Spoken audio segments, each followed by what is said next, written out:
Are you wondering what cruising is going to look like when it does restart? We have some new information that gives us a better indication of what we can expect when cruising does resume. All coming up in this video up ahead.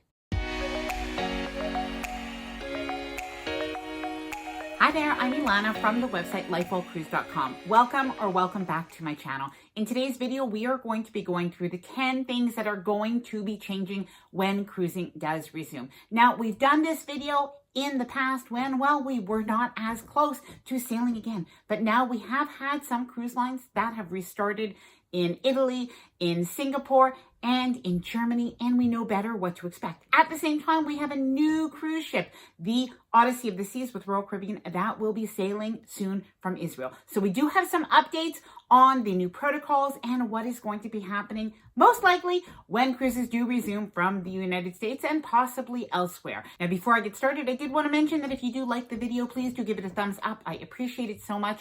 And of course, please subscribe to the channel if you haven't done so already. Let's get started.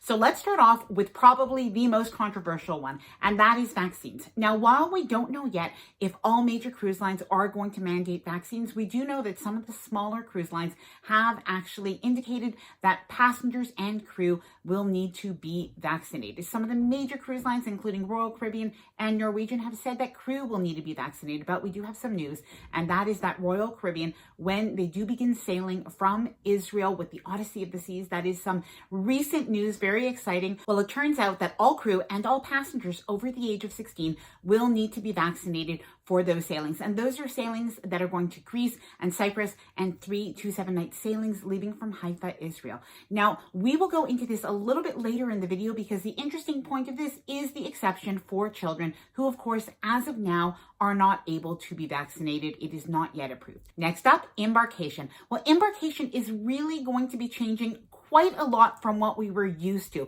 Now, in the past, I would have said to arrive as early as possible on the first day of your cruise to enjoy as much of the day as you can. Now, you can still do that, but you'll have to do this by making sort of an appointment check-in time. Now, you'll either be given or you will be able to choose a window of time to embark, if you will, on the cruise ship. And this is, of course, to basically follow the rules of social distancing and crowd control, to not have everybody lining up at the same time. Now, we'll talk a little bit more about some other things that are going to be happening at embarkation in just a couple of minutes. Number 3, we need to say goodbye to self-service buffets. Now, don't worry if you are a lover of casual dining, there will still be casual dining on cruise ships, but this will include a full-service buffet and other types of casual restaurants where you can be served. And of course, this is to make sure that everything is just more sanitary, and it really is something that we have expected at this point. Now, there are a couple of more controversial points coming up soon, but first, let's talk about something that is really good for cruisers and even good for crew, and that is the air quality on cruise ships. Well, the cruise lines are actually changing their air filtration systems and making improvements. However, something that was really interesting, recently Royal Caribbean commissioned a study with the University of Nebraska Medical Center and the National Research Institute, and they found that the transmission of aerosol particles throughout the ship HVAC system to be virtually undetectable, very, very low. Nevertheless, cruise ships will be installing MERV 13 filters and other new systems to clean the air. As well, they will be exchanging the fresh air at higher frequency settings on cruise ships. Please let me know what you think of the changes so far, and if you think these are good or bad, what you like, what you don't like so far in the comments below. Number 5. Now, this one is a little bit controversial, and perhaps it won't really happen completely, but this is that reservations will likely be needed for a lot of venues. Now, certain things like shows and dining, this is something that we were already expecting. However, we have seen that recently cruise lines have started to change their ticket contracts. We were able to see this in Royal Caribbean's ticket contract, and we did see Carnival that recently put out some policies and then retracted them. They're not yet finalized, but in the ticket contract and in these policies from Carnival, what was mentioned is potential reservations that would need to be made for public areas that would include the pool and the casinos. Now, there will be reduced capacity on board, and this doesn't necessarily mean that it will happen, but it does look like it is possible that reservations will need to be made for things other than what we were expecting. Please let me know your thoughts on that below. Will you have to wear masks on a cruise ship? Yes, you will have to wear a mask on a cruise ship. Now, exactly where you will have to wear the mask is still up in the air, but it does look like you will have to wear it anywhere potentially outside of your cruise cabin, except when you are eating and drinking. Now, partially this is because of the cruise rules, but recently we do have CDC who did put out recently some new protocols for transportation. That includes planes, that includes trains, and that includes cruise ships. And it does say that masks need to be worn, well, virtually at all times. Now, they don't really go into detail about if the masks can be taken off at the pool areas, if the masks can be taken off when you can socially distance. But if we do look at the cruise ships that have sailed in Europe, including the MSC cruise ships, the Costa cruise ships, and the TUI cruise ships, we do know that when people were outside and could socially distance, that they were not wearing masks, as well as when they were sitting down at lounge chairs near the pool, again, socially distanced. So this does remain to be seen exactly how this will be implemented, but we do need to be prepared to wear masks on cruise ships.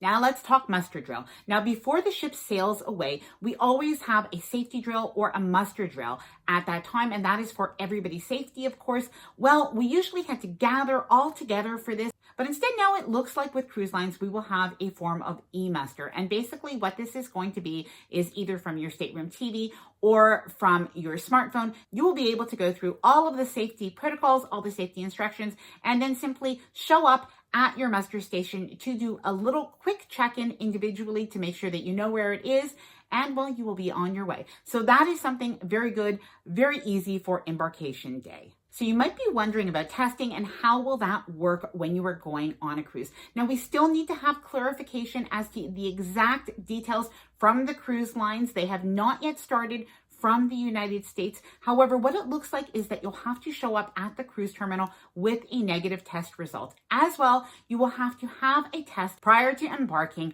on the cruise ship. That will be done right at the cruise terminal. Before you leave the cruise ship to go home, you will have to be tested as well. And it's possible if you have any symptoms while obviously on the cruise ship that you will need to be tested as well. Now, hopefully we will get some more specific information on that. And when we do, I will definitely share that with you in another video. Now, I have one more controversial change to cruising coming up. But before I do, I did want to talk about what happens if the cruise ship, well, if somebody is diagnosed with this virus. Well, during the cruise, your health is going to be monitored in different ways. This could include temperature taking daily. This could include testing if need be, and well, other ways that they will be monitoring as well. There is now on cruise ships, there is an even better medical care system available on board, which is all very good. But what happens if somebody does get this virus? Well, what we've seen from cruise ships sailing in Europe, from cruise ships sailing in Singapore.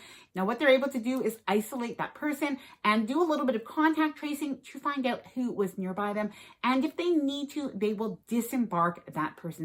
So the intention of this is that they don't have to quarantine an entire cruise ship. Now, obviously, there's no guarantees, but it looks like they will isolate as much as possible and disembark a passenger or passengers if need be. So now let's talk about one of the biggest changes to cruising when it does resume, and definitely one of the least liked.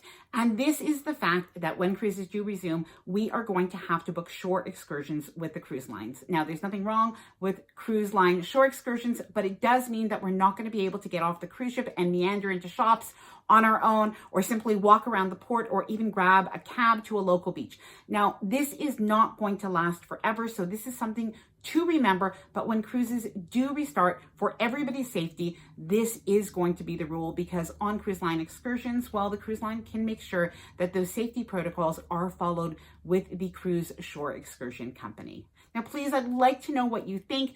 If you agree with these changes, if you're willing to put up with them just to cruise, if you're going to wait a little while longer before because the changes maybe are a little bit too much for you. And finally, let's go back to talking about vaccines very briefly. At the very beginning of this video, I did talk about Royal Caribbean and the fact that on the Odyssey of the Seas sailing from Israel coming up in the late spring, early summer, that everybody over 16 years of age, the passengers will need to be vaccinated. So we did wonder what was going to happen with family cruise lines like Carnival, Royal Caribbean, Norwegian Cruise Line, and others if vaccines were mandated. So it is something that at least we are seeing there, that they are making an exception for children that are not able to have the vaccine because it is not approved. So We don't know what is going to happen if vaccines are going to be mandated by the major cruise lines in the United States, but this does give an indication of what is happening so far.